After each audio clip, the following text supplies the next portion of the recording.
我们先问大家一下啊，经常用手机拍视频的小伙伴可以评论弹幕1。如果你在网上搜索哪台手机的拍照好，各式各样的答案啊，都说自己是最强影像手机。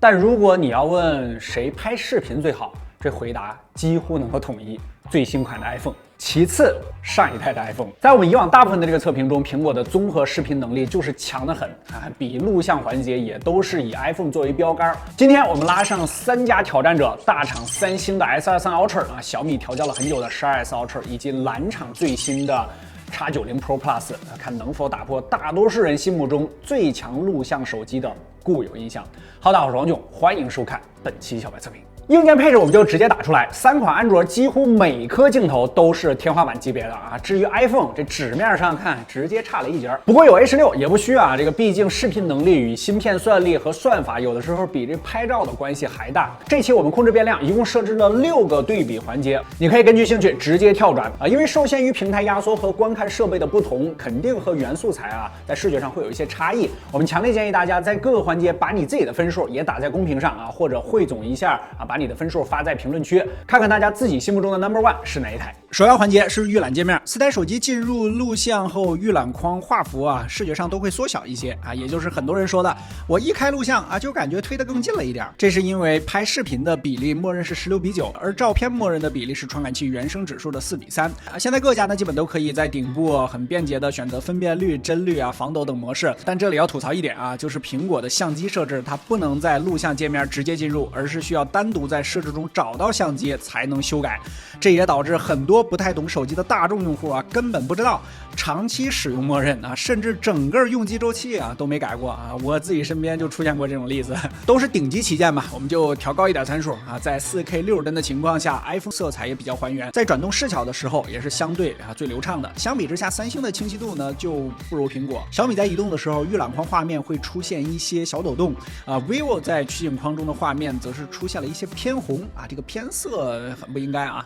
询问过身边不少人 ，iPhone 无敌的取景框是用它长期拍视频的重要原因，因为最接近所见即所得。录像环节在我们没有特别说明的情况下，均采用的是主摄 4K 60啊，其他都是默认。有些小伙伴可能会觉得这个参数是不是有些高啊？但都2023年了啊，这帮大旗舰如果还拼1080P 的话，也太对不起你花的钱了。第二个环节，白天录像。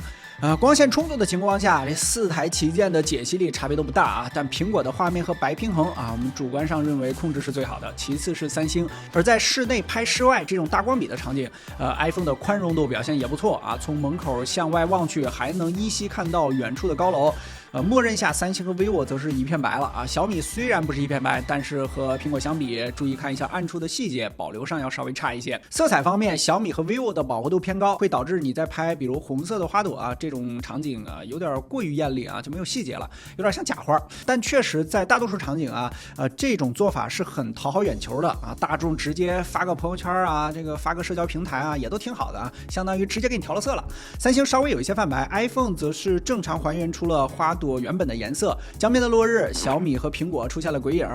三星和 vivo 几乎看不到什么鬼影反射啊。而在手机划过阳光下的屋檐时啊，只有三星没有出现什么眩光，值得点赞。视频录制变焦上啊，三星最高支持20倍的变焦 ，iPhone 最低啊支持到9倍啊。在开启 4K 及60帧的情况下，4台手机啊就都不支持切换镜头了。超广角上啊 ，iPhone 和小米要最广啊，除了小米曝光偏高啊，其他3家其实区别不大。我们切换到各家的默认长焦，这个 iPhone 三星是3倍啊 ，vivo 3.5倍啊，小米则是5倍。vivo 不知道什么原因啊，没有触发长焦啊，依旧是采用主摄裁切，这画面相对来说就比较模糊了。这 iPhone 和三星依旧是发挥稳定，小米的5倍清晰度也很不错啊。但是啊，别忘了三星还有一个10倍光变啊，想要看得更远，现在还得看三星。在这次拍摄过程中，我们还发现了一个小 bug 啊，小米在识别到人物主体时，经常会出现一些过曝问题，背景会不停闪烁。vivo在拍摄到天空时啊，也会偶尔出现一些曝光不准的情况。如果你也碰到过类似情况啊，可以扣分1。第3环节是夜景录像，我们先来一个5奖竞猜啊，这个画面啊，4号是不是很特别？大家可以评论弹幕一下，觉得他是谁啊？3、1，揭晓答案啊，三星。人现在不玩夜视仪了啊，在这种光线比较复杂的场景，三星对于曝光的控制以及灯牌高光的压制啊，都可以说是碾压其他3款手机的存在。餐厅的外墙也可以很好的复现灯牌肉眼看到的样子啊，反正就是看着挺舒服。不过三星在灯光较多的场景下会容易出现偏暖的色调，三星和 vivo 在防微影的效果上确实比较好啊，不过要碰到特别强的光源下，还是会出现眩光啊，不用怀疑啊，苹果在这儿肯定是表现最差的。在极限光场景下呢，三星的画面啊，这时候又是最亮的了啊，但是噪点同时也是最多的嘛。我觉得它这个算法还是挺智能的啊，就是在没有那么暗的时候啊，我就要给你呈现夜景的夜，但是如果在极限暗光下呢，我这算法就直接给你拉亮，因为你这个时候要的可能就是可见度啊，这个值得点赞啊。这个时候如果我们将参数调整到 1080p60， 这 vivo 的亮度一下子就提起来了，而且噪点控制的也相对不错啊。vivo 的小伙伴可以注意，夜景录像上虽说三星出现了一些偏色，但整体来说它依然是表现最好的啊。第4个环节是防抖测试。一开始我们说录像画幅会缩小啊，这还有一个原因就是给电子防抖留余料。vivo 和小米都有3档防抖可选，这 iPhone 有一个运动模式，三星则是超级稳定。我们统一在默认下走路啊，4台手机的防抖效果都还不错。在这里我们插一嘴啊，就是为什么这期有4台手机，不是5台或者6台或者8台啊？因为我们发现如果机器特别多的话，放在统一的拍摄支架上，这个视角啊会很难统一，放在边缘的手机跟放在中间的手机这差别会比较大，所以在顶级旗舰中我们就选了这4台啊，要不然拍出来这个画面的对比参考性就没有那么大了。此时呢，我们再加快脚步啊，这 vivo 的画面呢出现了轻微的抽动啊，其他3台则是依然很稳啊，这让我不得不期待超级防抖的表现了啊，但实际打开了之后啊，却有点失望。打开超级防抖之后啊，小米只能拍 1080p 30了啊 ，vivo 呢是 1080p 60啊，两者都是主摄且不能切换镜头。这 iPhone 打开运动模式，三星打开超级稳定啊，它们都是跳转到了超广角拍摄，但是可以手动切回到主摄。具体防抖效果啊，介于标准防抖的表现。这次我们加大难度啊，找了一片光线还不是那么充足的一个小树林可以看到在慢跑的时候，三星和 iPhone 的表现依然还是比较稳的。这 vivo 感觉反而还更抖了，回看视频的时候晃的有点让人头晕。小米的帧率啊就比较低了嘛，这看起来视频都不是特别流畅啊，但防抖上面比 vivo 要稳定一些啊，有轻微的抽动。在极限场景下，我们直接跟拍一个飞驰的单车，打开小米的超级防抖 Pro 啊和 vivo 的地平线防抖，接下来换到 iPhone 和三星啊，这2个的差距明显就可以看得出来，真正运动起来，这 iPhone 的防抖表现确实还挺稳定的啊。你别看这视频好像不咋地啊，但当时我们手机已经晃成这样了。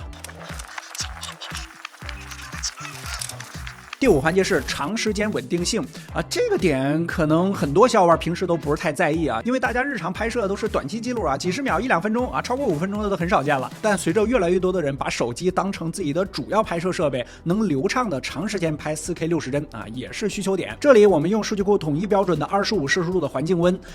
关闭自动 FPS 进行了30分钟的 4K 60帧视频录制测试啊，版本如下啊，总体情况其实还不错，4台手机都没有出现过热退出的情况啊，温度最高的是小米46.7摄氏度，紧接着是苹果和 vivo 啊，也都超过了45啊，温控表现最好的是三星啊，最高也就到了43.6。查看帧率，4台手机基本都稳定在6帧左右，在视频的后期呢，也没有出现什么掉帧的现象，在当前版本下大旗舰的稳定性都还 OK， 但如果结合一下发热，结合一下体感的话，三星的表现确实要更好一些。最后一个环节，收音，这也是在常规测评里边经常被忽略的点，在手机这个小家伙上，如何把想要的声音都收录进去，如何避免不必要的杂音，那其实还是挺困难的。首先是嘈杂的环境啊，4台手机的表现都差不多，虽然都对环境音做了一定的消除，但稍微仔细听还是能够听到周围的噪音的。现在是小白测评收音测试，现在是小白测评收音测试，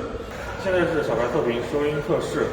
现在是小白测评收音测试。我们又切换到了相对安静的环境，仔细听，这4台手机都出现了一些类似底噪的声音啊，但 vivo 的人声要更加清楚一些。现在是小白测评收音测试，现在所处的环境是一个比较安静的室外。现在是小白测评收音测试，现在所处的环境是一个比较安静的室外。就收音来说啊，大家的表现其实都比较一般啊，毕竟手机就那么小嘛，其实在体积上是可以理解的啊。如果想要得到更好的收音效果，那还是要上麦克风。现在是小白测评录像收音测试，我距离手机大约2米，所处的环境为嘈杂的室外。你认为的最强王者是谁啊？可以评论弹幕一波。这6个环节基本满足了一个大众甚至有些偏重的这个需求场景了啊。苹果和三星确实比较强啊，这次呢给我们留下比较深刻印象的就是三星的夜景啊。如果有其他厂商工程师在看这期视频的话，我强烈建议你可以买回来一台测一测啊。在我们前期的一些视频中也说过啊，这安卓录像很多画面啊已经超过 iPhone 了，但如果全环境详细实测下来，这 iPhone 的综合视频能力还是很难撼动的。之前我在和身边的一些朋友、同学交流中呢，他们对什么防抖啊、帧率啊，其实都不是特别的敏感，但是对于所见即所得这件事儿啊，他们都说得很明白啊，其实就是很简单的。我在屏幕上看的这个录像就是这样的啊，但是我实际回放的时候录下来的东西如果不一样，我就觉得非常别扭。苹果确确实实给大众提供了相对最简单、最直接啊，还不错的一个体验结果啊，而且咱们这还没说到后面的专业视频处理能力呢，对吧？就说最大众的情况。不过啊，这苹果的优势确实已经不多了啊。比如三星的综合实力已经和它几乎差不多了啊，夜景优势还更明显。vivo这2年呢也是稳扎稳打啊，在鬼影控制和极限夜景方面表现也都不错啊，但在白天的色彩以及宽容度上还需要继续努力。开头的问题还有我们本期视频的标题，这 iPhone 还是拍视频最好的手机吗？答案可能是并不一定。因为在夜景确实它已经挺一般的了，但它还是现阶段拍视频最好用的手机。OK， 那么问题就又来了。之前我在评论区看到很多小伙伴问过我们啊，安卓这边的硬件明明已经领先一截了啊，这个拍照已经都那么顶了是吧？怎么就在视频上超不过苹果呢？最显性的一个可能就是我们前面提到的处理器。手机在拍摄视频的时候，需要传感器、处理器以及算法的3个关键模块通力协作，很多情况下比这个拍照啊要求要高得多。就拿 iPhone 上的电影模式为例啊，苹果能够专门提升 A 系列处理器的 NPU 性能啊，去专门为其服务。安卓这边的处理器啊都是高通和联发科的嘛，